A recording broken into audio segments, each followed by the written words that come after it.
God, Kau the only one yang kami pandang, kami panuti. Itulah bahagia, itulah ketenangan. Tapi bila baru bulan kedua tahun ini, banyak yang kami pandang, kekayaan orang lain, salahnya orang lain, kelemahan gereja. Alangkah tidak bahagianya hidup kami, alangkah menakutkan bahkan hidup ini. Biar menjadi komitmen kami, Kau yang kupandang, Kau yang kutekuni. Oh, bila itu kami lakukan, dunia memang makin menggelisahkan, dunia makin menakutkan. Paling tidak hati kami memiliki ketenangan. Kau jadi sahabat kami. Terima kasih untuk pagi yang indah. Sementara banyak sahabat-sahabat kami mungkin berhalangan datang karena sakit, banyak gangguan. Tapi baik di tempat ini, baik yang tinggal di rumah, firman-Mu yang berkuasa mempersatukan, firman-Mu yang berkuasa memberikan perubahan. Dalam nama-Mu kami berdoa. Semua saudaraku kekasih, mari kita berseru bersama-sama. Amin. Beri tepuk tangan sukacita kita pagi hari ini.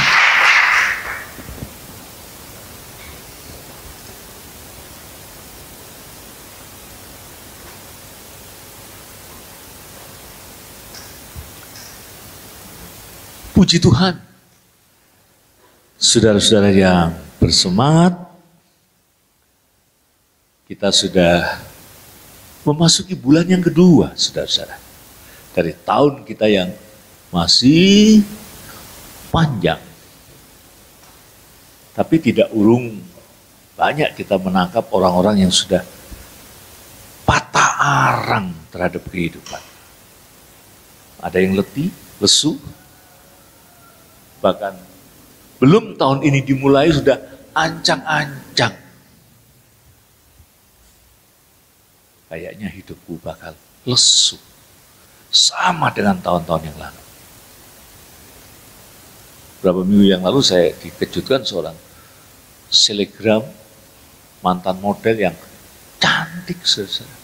Ya, Novi Alia, cantik. Matinya ngenes. Bunuh diri dari lantai apartemennya, lantai ke-8. Mungkin di belahan lain banyak peristiwa-peristiwa seperti itu, saudara-saudara. Pertanyaan saya, lesukah saudara? Letihkah?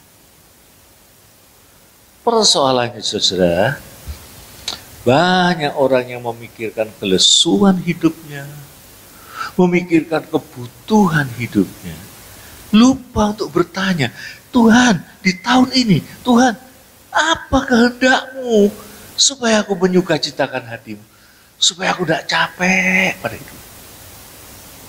Apa kehendak? Maka khotbah pagi hari ini berjudul Mengenal Kehendak Tuhan.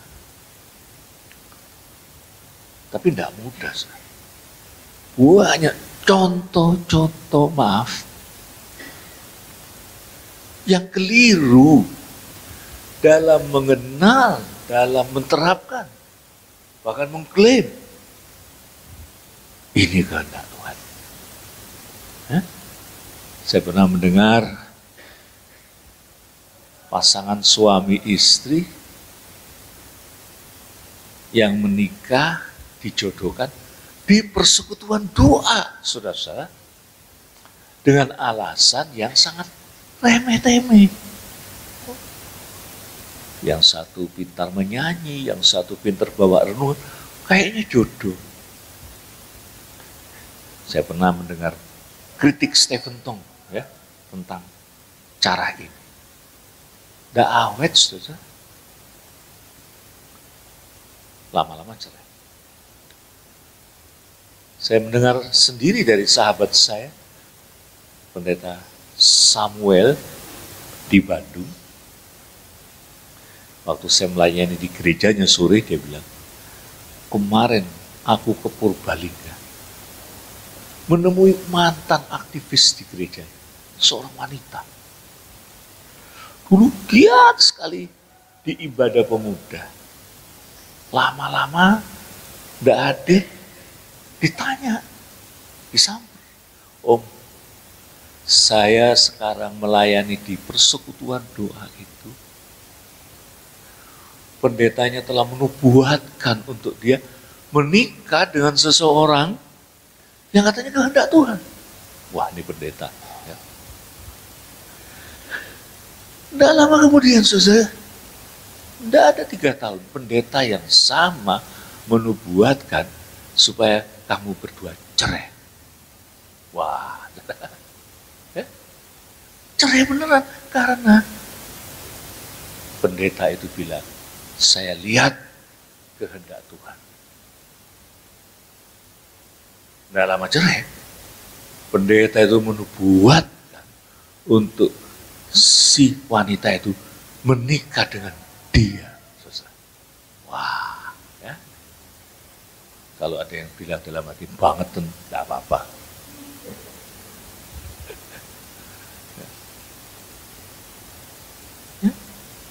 Nah lama kemudian, saudara, ada lagi nubuat kehendak Tuhan untuk cerai.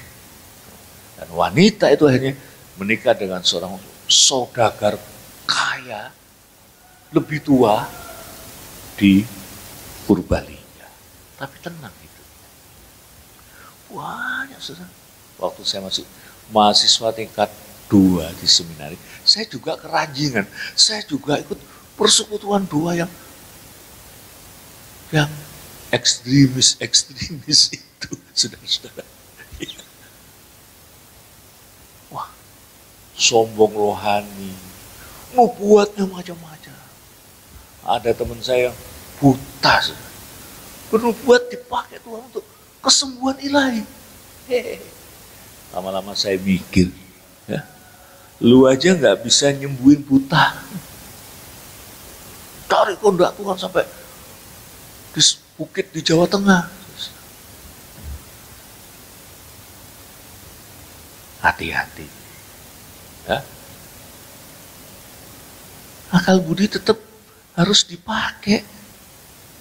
Saudara-saudara, di era vaksinasi pandemi ini banyak yang ngawur. Vaksin itu katanya antikris. Saya pernah, teman saya dari Los Angeles mengirim iklan dari seorang pendeta yang berada di LA. Pendeta itu menawarkan, siapa saja yang sudah divaksin dan mau dilepaskan, hubungi saya. Dia mau doakan doa kelepasan. Hati-hati, saudara. Apalagi kehendak Tuhan, nubuat yang menyangkut kedatangannya. Ya. Hati-hati. Saya pernah di pesawat, di belakang saya, ada 2 orang yang ngerasani seorang pendeta yang di Singapura. Dia dikenal dengan nubuatannya, penglihatan. Tapi salah satu bilang, nubuatannya bisa disetel dengan uang. Tadinya dia nubuat buruk tentang seseorang, begitu dikasih persembahan, nubuatnya berubah, saudara-saudara. Ya. Nah, hati-hati, saudara-saudara. Banyak orang bicara tentang hikmat, nubuat, hikmat, makrifat. Tidak sadar di belakangnya ada hikmat muslihat, saudara-saudara. Nah, saya mau memberi contoh dari Alkitab, dari bacaan kita tentang bagaimana mengenal kehendak Tuhan. Kita buka dulu Kejadian pasal 24. Kita baca dulu ayat pertama sampai dengan ayat kita yang ketujuh.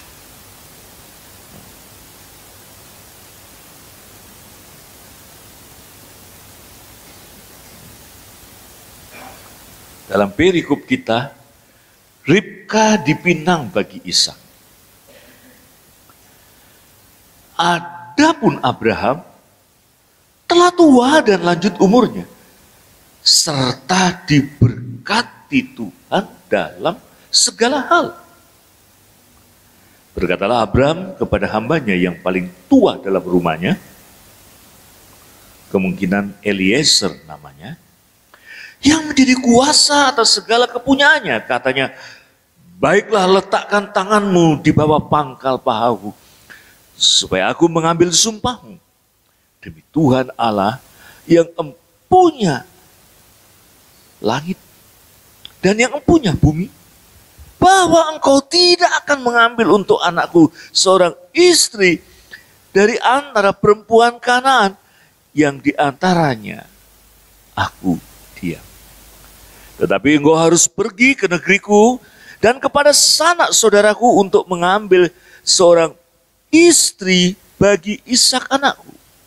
Lalu berkatalah hambanya itu kepadanya, mungkin perempuan itu tidak suka mengikuti aku ke negeri ini. Haruskah aku membawa anakmu itu kembali ke negeri dari mana tuanku keluar? Tapi Abraham berkata kepadanya, awas, jangan kau bawa anakku kembali ke sana.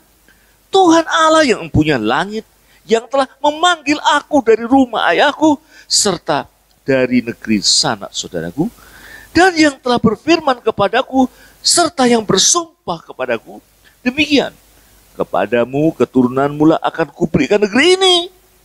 Dialah juga akan mengutus malaikatnya berjalan di depanmu, sehingga engkau dapat mengambil seorang istri dari sana untuk anakku. Ini bagian pertama. Saya kasih judul, Abraham yang melimpah kekayaannya, tapi Abraham yang merana jiwanya. Loh kok? Tadi disebut di bagian pertama, ya.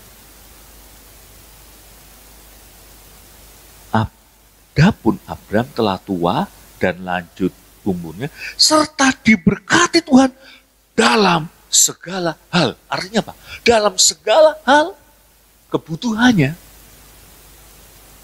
Cepat ada makanan, minuman, lembu, ternak yang lain. Tapi saya suka, maaf, dalam bahasa Inggris ya, pinjam Alkitabnya papanya Debbie yang suka baca. Kalau Debbie sih jauh. Jauh.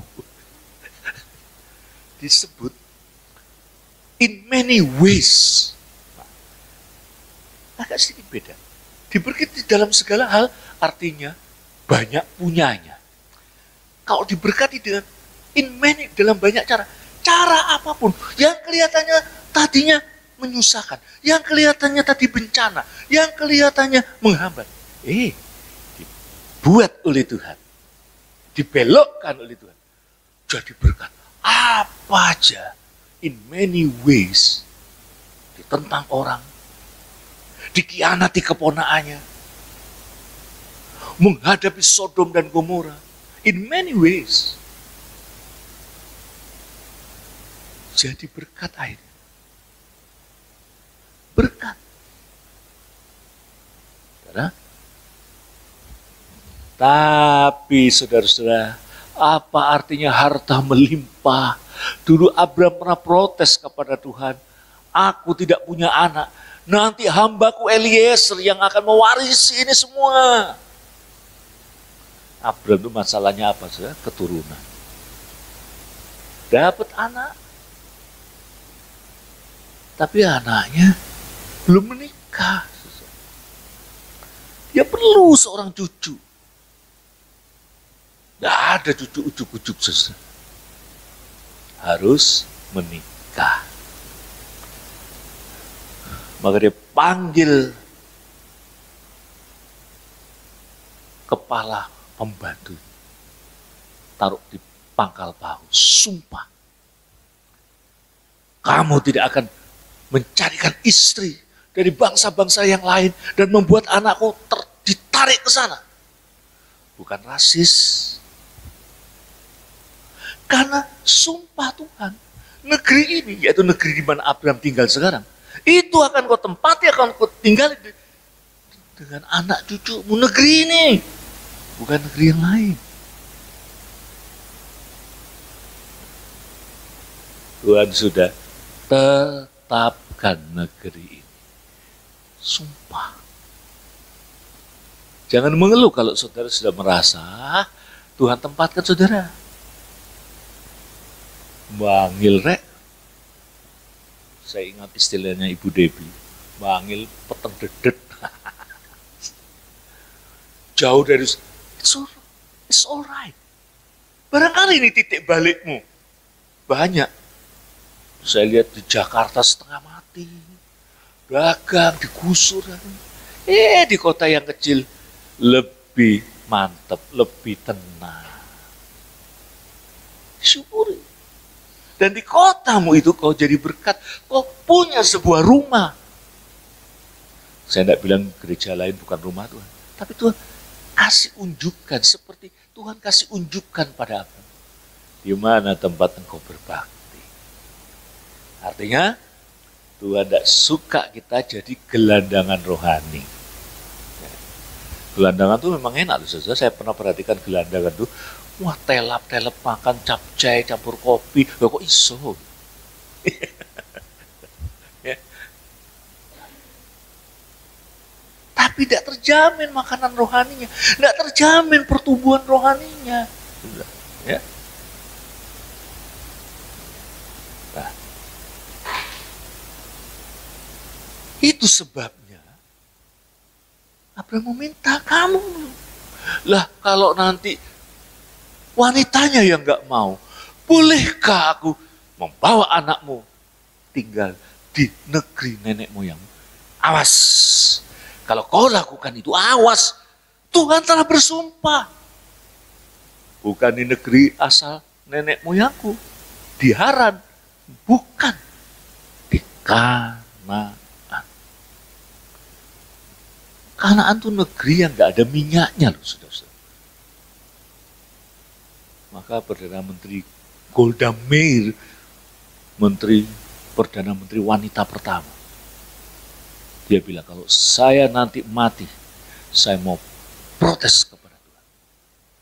Kenapa kok bawa umatmu ini ke Kanaan, kok bukan ke California?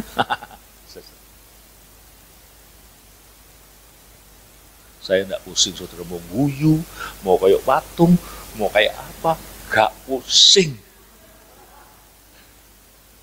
Pokoknya kebangetan tak tinggal. Lah, guyu. Lek diajak sing orang genah malah guyu. Israel tuh betul, gak ada apa-apanya. Penyulingan minyak, ya, tapi minyaknya bukan berasal dari Israel. Buah ada, turisme, tapi Tuhan pelihara. Akhirnya Eliezer taat. Nah, bagian kedua ini yang kita ingin lebih fokus. Bagaimana Eliezer minta kehendak Tuhan. Ini peristiwa, ini masalah yang pelik. Nah, mari kita baca berikutnya, saudara. Ya.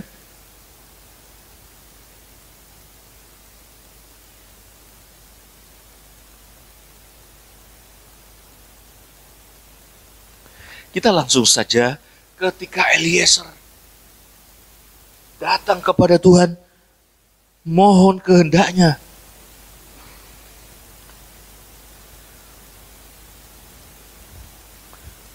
Mulai ayat 12. Mulai ayat 11 ketika Eliezer sudah sampai di Mesopotamia, di rumah nenek moyang Abraham. Mulai ayat 11 ya.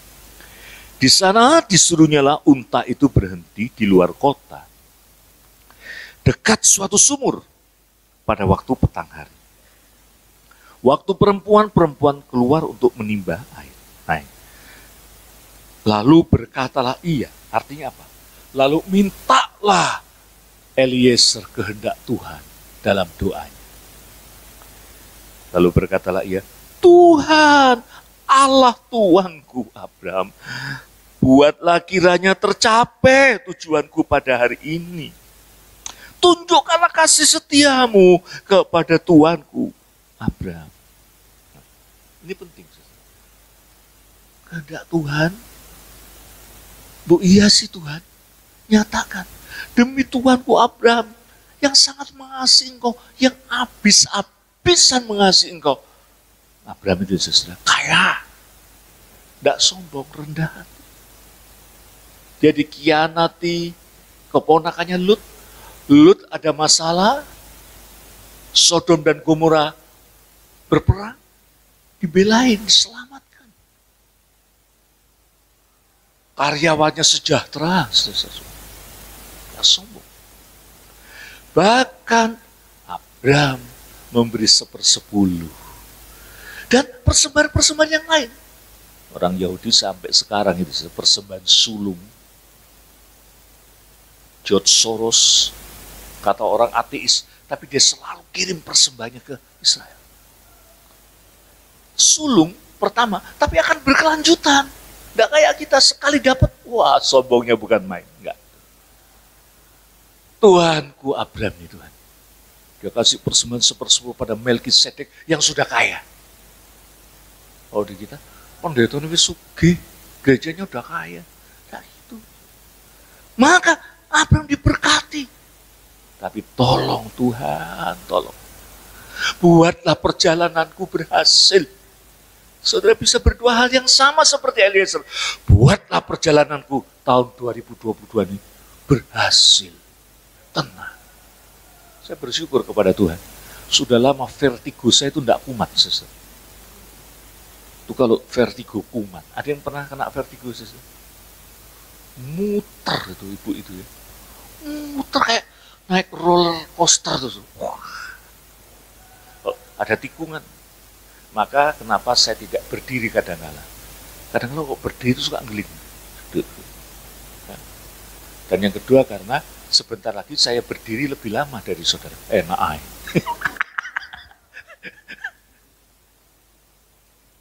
Buatlah berhasil. Nah itu doa. Itu doa. Tapi enggak doa tok loh saudara-saudara. Nah ini cara mencari kehendak Tuhan. Enggak doa tok. Enggak sekali dengar khotbah. Enggak sekali buka renungan. Wah ini kehendak Tuhan.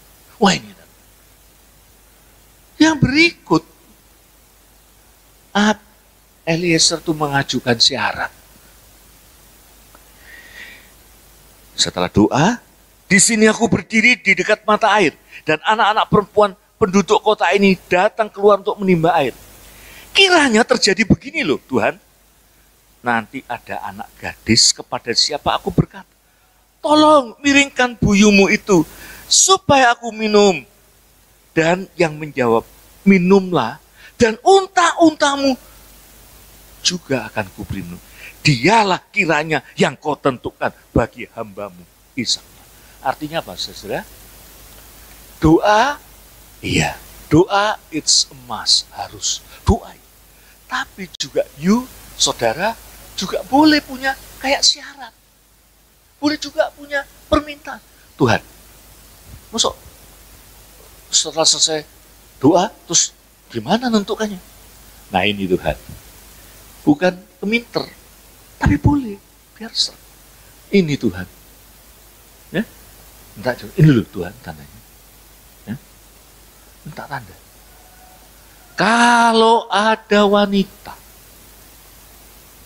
karena masalah air itu perjuangan berat. Kalau ada wanita yang sudah menimba air dengan berat di dalam buyungnya. Dan kalau aku minta, Duk, tolong miringkan buyungmu, tolong beri aku minum. Dan dia kasih minum aku. Tidak hanya aku Tuhan, sekalian onta. Tahu enggak kalau onta itu minum? Tahu enggak? Ya? Hah?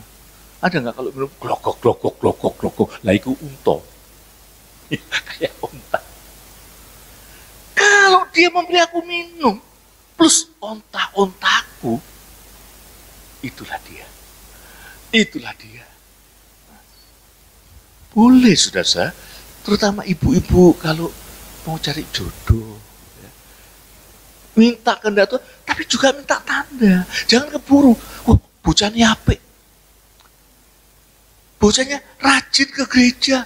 Belum tentu. Saya banyak ketemu orangnya rajin ke gereja, di rumah stres. Ternyata dia ke gereja untuk menghindari papa mamanya yang neken. Ibunya terlalu overprotected. Dikit nggak boleh. Bapaknya terlalu strength. Dia ke gereja untuk mengobati stresnya. Belum tentu. Banyak. Orangnya ke gereja lah. Tukang pukul. Karena itu dibesarkan di rumah. Makanya hati-hati. Jangan cuma doa tuh. Pelajari. Yang berikut apa yang dilakukan Eliezer, saudara-saudara? Sudah. Sebelum selesai ia berkata, maka datanglah Ribka yang lahir bagi Betuel, anak laki-laki Mika, istri Nahor, saudara Abraham. Buyungnya dibawanya di atas baunya. Anak gadis itu sangat cantik. Jadi nggak cuma cantik parasnya, saudara-saudara. Seorang perawan belum pernah bersetubuh dengan laki-laki. Ia turut ke mata air dan mengisi buyungnya. Lalu kembali naik. Kemudian berlarilah hamba itu mendapatkannya serta berkata, tolong beri aku minum. Sengaja, bukan waktu pas nimba. Kalau waktu nimba kan enak. Sudah selesai, naik, saudara-saudara, dikejar oleh Eliezer. Lebih rekoso, kurang. Kalau waktu masih di sumber air, tidak apa-apa. Ini sengaja. Nah, apalagi saudara. Ya. Setelah selesai memberi hamba itu minum, berkatalah ia, baiklah, untuk unta-untamu juga kutimba air sampai semuanya puas minum. Wah, itu tidak gampang, saudara. Itu dilakukan oleh seorang wanita muda, perawan, lemah. Ngasih minum Eliezer plus unta-untanya sampai muas minum. Kalau terjemahan lain saya baca sampai gelegeen. Ada enggak itu? Nah. Wah, ini dia. Ini dia. Tapi apa? Dengan itu langsung Eliezer, ini dia. Enggak. Ya. Dan orang itu mengamat-ngamatinya dengan berdiam diri untuk mengetahui apakah Tuhan membuat perjalanannya berhasil atau tidak. Eliezer masih satu lagi. Sudah lihat, pas. Tidak keburu. Ini dia. Saya sering dengar, saudara. Wah, baru kenal. Ayahnya ngotot. Wes dilamar. Wes dilamar. Setelah 2 tahun, justru ayahnya ini yang ngotot. Cerai.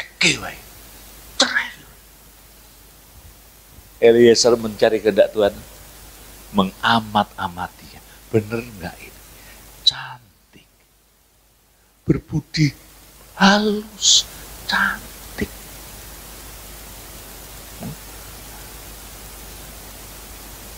Ada teman saya. Wah, halus, cantik. Terus dia mulai nembak. Dik, aku tresno. Oh iya mas, aku yo tresno. Langsung bubar. Gak wis. Cantik 20. Teman saya dulu di UKSW, sekarang terkenal. Ya, Sumanto Al-Qurtubi, suka menulis di koran-koran. Dosen dari King Khaled University. Wah itu teman saya runtung kiri, saudara. Bahasa Inggrisnya, was, petakilan tidak karu-karuan. Suatu saat dia bilang, Mas, tolong, ngancani aku ngelamar. Yang dilamar, saudara. Anak kiai terkenal di Rembang. Anaknya Kiai Mustafa Bisri. Nah, Mustafa Bisri punya anak perempuan yang pertama, kawin dengan Ulil Absar adalah. Ya, duanya orang kelompok hutan kayu. Lamar ya Mas. Tenan ya, saya siapkan mobil, saya siap. Last minute mau berangkat saja. Dia kirim SMS ini. Mas ora sidos. Dian gue ora sido napa? Bocahane ora ayu Mas. Waduh. Ora ayu, nah cantik itu penting sih. Wis ora ayu, nganggo jilbab aku jan ora seneng. Mungkin karena dijodohkan oleh Ulil. Itu kami berteman saudara. Tidur ya satu kamar. Ya, waktu saya ke Amerika, saya jumpa istrinya memang mungkin selera dia. Cantik, rendah hati, saudara. Ya. Nggak cantik kok, saudara. Diamat-amati, bener nggak? Diamat-amati. Ini perlu Bapak Ibu kalau mau cari jodoh mengamat-amati. Amati kalau pastor saya, pastor Bang. Amati ibunya. Amati ibunya, matrek nggak ibunya? Ayu, matrek, pusing, saudara. Amati, kalau saya, bapak ibunya, karena bapak itu seorang imam. Kalau dia gagal menjadi imam, berpengaruh. Banyak saudara, kasus anak-anak yang menderita oleh bapaknya, masa lalu, ditekan. Saudara enggak? Kasus lesbian, kasus gay, banyak kan karena masa lalu. Ada wanita yang dikebukin bapaknya, dipecut. Atau dia lihat ibunya disiksa, dia memutuskan, aku besok mau menikah, gak sama pria. Banyak tuh kasus seperti itu. Makanya jadi bapak ibu di rumah yang baik, saudara. Yang baik, yang nyenengin. Soal jodoh pasti rebutan, saudara. Rebutan nolak. Saudara, diamat-amati dulu, amat-amati. Bocah ini piye. Jangan, wah, setelah menikah kayak iklan film Fuji dulu, warna aslinya ketok. Diamat-amat, jangan sembarang amat-amati. Jangan cuma ada seorang pemuda, ya. Pokok itu nanti kalau di kantor ada wanita pertama yang senyum itu, ada, bukan satu dua. Soalnya di dagunya ini ada upo yang ketinggalan, saudara. Jadi ada yang guyu. Setelah diamat-amati, nah, dia mulai keluarkan kalung emas, perhiasan. Tapi sebelum dikasih, saudara-saudara, ada dulu permintaan Eliezer. Bolehkah aku menumpang di rumahmu? Ngetes bapak ibu. Ini kan sebetulnya kebangetan, ini ngelunjak, kasih air minum, dia dan unta-untanya. Saudara senang nggak kalau ada orang sudah ditolong, terus nanya, boleh nggak aku nginep di rumahmu? Nah, aku ada saudara. Nah, kadang-kadang kita keberatan, apalagi pandemi. Dites lagi, minta lagi, bolehkah aku malam ini menginap di rumahmu? Eliezer mau lihat keluarganya, mau lihat kakak-kakaknya, mau lihat gimana saudara Abraham yang bernama Nahor itu. Apa jawab gadis itu, saudara-saudara? Apa jawabnya? Ayat 23, anak siapakah engkau? Baik katakan kepadaku, adakah rumah ayahmu tempat bermalam bagi kami? Bagi kami itu siapa? Eliezer dan onta-ontanya. Lalu jawabnya kepadanya, ayahku Betuel, anak Mika, yang melahirkannya bagi Nahor. Lagi kata gadis itu, baik jerami, baik makanan unta banyak pada kami. Tempat bermalam pun ada. Tuh, saudara, tempat bermalam ada. Komplit makananmu dan onta-ontanya. Coba saudara mikir, rekoso enggak? Rekoso saja. Tak siap ke? Enggak pakai nanya dulu. Aku tak tanya Dedi dulu ya. Sampai rumah baru nanya, Kang Dedi, kita ada tamu. Nah, karena pekerjaan seperti itu memang pekerjaan wanita. Sekarang sudah final. Stepnya tadi. Ya. Lalu apa? Saudara? Lalu berlututlah orang itu dan sujud menyembah Tuhan serta berkata, terpujilah Tuhan Allah Tuhanku Abraham yang tidak menarik kembali kasihnya dan setianya dari Tuhanku, dan Tuhan telah menuntun aku di jalan ke rumah saudaraku Tuanku ini. Berlarilah gadis itu pergi menceritakan kejadian itu ke rumah ibunya. Ribka mempunyai seorang laki-laki namanya Laban. Laban berlari keluar dan mendapatkan orang itu ke mata air tadi. Sesudah dilihatnya anting-anting itu dan gelang pada tangan saudaranya, tidak marah. Kok tidak izin aku? Aku kan si paling tua. Nah, ya, ini juga tes. Dan dapatkan orang itu yang masih berdiri di samping unta-untanya di dekat mata air itu. Dan berkatalah, marilah engkau yang diberkati Tuhan. Mengapa engkau berdiri di luar? Padahal telah kusediakan rumah bagimu dan juga tempat untuk unta-unta. Masuklah orang itu ke dalam rumah, ditanggalkannya pelana unta-unta, diberikannya jerami dan makanan kepada unta-unta itu, lalu dibawanya air pembasuh kaki untuk orang itu dan orang-orang yang bersama-sama dengan dia. Tapi ketika dihidangkan makanan di depannya, berkatalah orang itu, aku tidak akan makan sebelum kusampaikan pesan yang kubawa ini. Jawab Laban, silakan. Lalu berkatalah ia, aku ini hamba Abraham. Tuhan sangat memberkati tuanku itu, sehingga ia telah menjadi kaya. Tuhan telah memberikan kepadanya kambing domba, dan lembu sapi, emas dan perak, budak laki-laki dan perempuan, unta dan keledai. Dan Sarah istri tuanku, sesudah tua, telah melahirkan anak laki-laki bagi tuanku. Nah, kepada anaknya itu telah diberikan tuanku segala hal miliknya.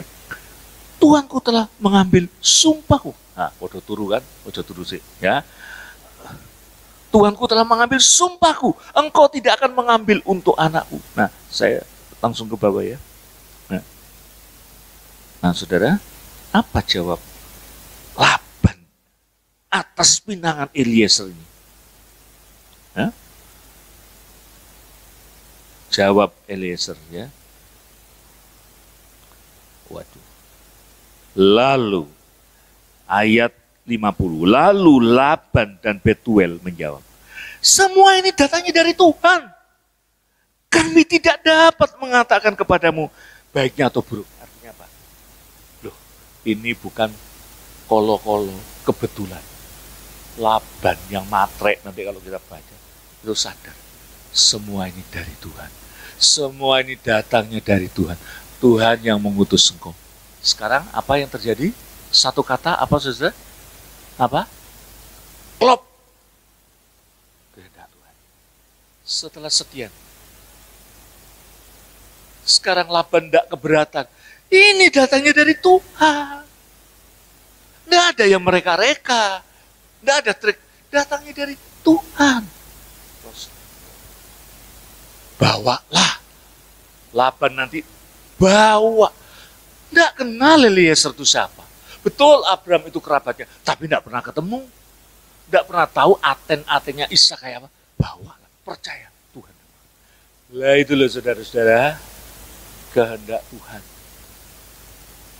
Abraham, saya yakin Abraham menangi. Kayak apa? Ribka. Orang Islam menyebut Abraham sahabatnya Allah. Ibrahim sahabatnya Allah. Dia curhat kepada Tuhan sampai sekarang Tuhan jawab, sahabat. Saya yakin, saudara. Eliezer dengan penuh kemenangan. Eliezer, ya Tuhan, sekarang aku tahu Engkau berbuat baik untuk Tuanku, sahabat. Nah, gimana ceritanya selanjutnya? Gimana perjalanan? Ngarangu dewi, saudara, karena di Alkitab tidak disebut. Tapi perjalanan itu perjalanan yang riang gembira. Tuhan telah memimpin perjalananku. Nah, mau jadi sahabat seperti Abraham kepada Tuhan? Selalu tanya kehendaknya. Pasti, saudara. Asal jangan buru-buru. Ingat, kehendak Tuhan ya kehendak Tuhan. Jangan kayak di ajaran-ajaran sesat. Kehendak Tuhan, kehendak Tuhan. Uji, boleh menguji. Pertimbangkan. Pikir. Nanti orang lain bisa ikut membantu. Apa? Laban orang lain. Situasi bisa membantu. Loh, kok datang seorang gadis cantik lagi. Ini Tuhan.